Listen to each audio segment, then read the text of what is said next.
Did you order ARM data and use them in a paper? ARM Data Discovery makes it easy for you to cite the data in your publication. Create citations for your past data orders through your ARM account profile. Click Account at the top of any data discovery page to log in. When you are logged in, click Your Orders on the left side of the page. Find the order for which you need the citation. For orders made beyond last week, use the Sort By drop-down list to expand the list of orders.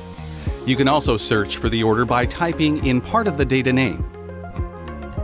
When you find the correct data, click Generate Citation Plus. This will create a citation for the data. This drop-down list provides the data citation format for ARM's technical documentation along with some common citation formats. Select the format you need. The citation will update appropriately.